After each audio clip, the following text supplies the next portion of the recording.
Akala ko kailangan pang bumiyahe papuntang Greece para lang maranasan ang ganitong klase ng resort. Pero alam nyo ba mga kaumpay? Dito lang pala sa Bulinaw, Pangasinan. May isang lugar na kayang pagsamahin ang Mediterranean-inspired architecture. Napakagandang dagat, infinity pools, at relaxing ambience. Kaya naman mga kaumpay, sa vlog na ito, ikutin natin ang pinakamagandang vacation villas sa Bulinaw. Walang iba kundi ang Sandoners Vacation Villas.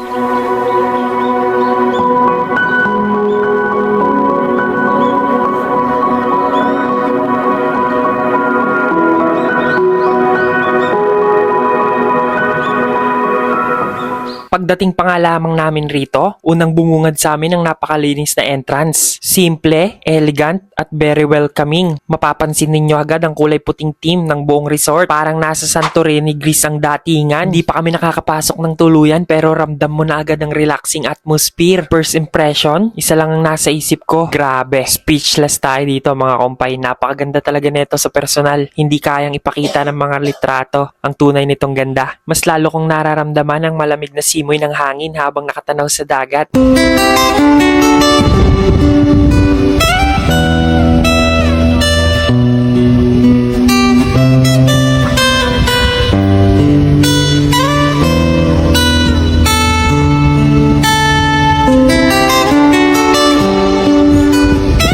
Ito marahil ang isa sa pinakamagandang bahagi ng resort, ang napakalawak na tanawin ng dagat. Mula rito, makikita nyo ang bangkang dahang-dahang dumaraan, ang tahimik na tubig at ang napakalawak na horizon. Isa ito sa mga tanawin na hindi mo pagsasawaan, hindi mo na kailangan magsalita. Minsan sapat na ang umupo, huminga at namnamin ang ganda ng kalikasan. Habang nakatitig sa malayo, ay mapapansin mo nga ang isang lighthouse inspired dito. Isa ito sa magandang spot para makita ang kabuuan ng dagat. Habang nasa taas ka, mas mararamdaman mo kung gaano kaganda ang lokasyon ng Sandoners. Kaya naman talagang perfect ito para sa mga drone shots, photography, at cinematic videos. Ganda!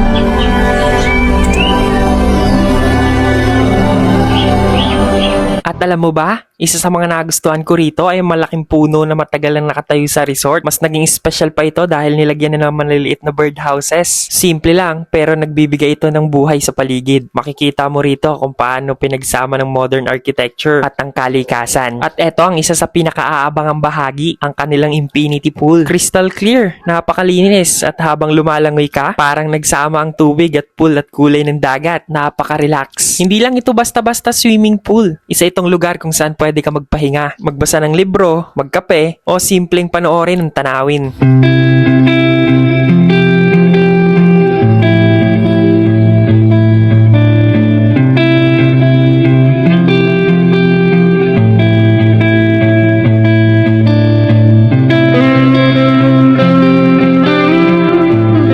Kung gusto mo naman magpahinga, may iba't ibang lunch area ang resort. Portable, mahangin at napakatahimik. Perfect ito para sa mga gustong magtrabaho habang nagbabakasyon o simpleng makipagkwentuhan sa pamilya. Isa pa sa mga unique features ng Sandoners ay ang kanilang marina. Habang nakatayo ka rito, makikita mo ang mga makukulay na bangka at ang ganda ng reflection ng tubig. Isa ito sa pinaka-photogenic spot ng resort, lalo na kung golden hour. At syempre, dumako naman tayo sa souvenir shop. Hindi ito mawawala lalo na kung mahilig ka mag-collect ng mga travel souvenirs. Mapapangiti ka rito. May iba't ibang handcraft decorations, beach-inspired wall decors, seashells, wooden crops, keychains, rep magnets, at marami pang iba. Kaya naman hindi lang pasalubong kundi alaala ng magandang experience ang maiuwi mo rito. Habang nililibot ko ang resort, naisip ko, hindi pala lahat ng bakasyon ay kailangan punong-puno ng activities. Minsan, ang tunay na bakasyon ay yung may pagkakataong kang huminto, huminga, makinig sa alon, at kalimutan kahit sandali ang stress. Kaya naman kung naghanap kayo ng resort dito sa Bulinaw na may world-class na ambience, infinity pool, Mediterranean-inspired architecture, marina, souvenir shop, at napakagandang overlooking view, view, sulit ninyong bisitahin ang Sundowner's Vacation Villas. Hindi lang ito resort, isa itong experience at isang lugar na siguradong babalik-balikan mo. Kaya naman kung nagustuhan nyo ang vlog natin na ito, don't forget to like, share, and follow for more travel adventure like this. O paano? Ako si Umpay. See you sa next vlog. Ay!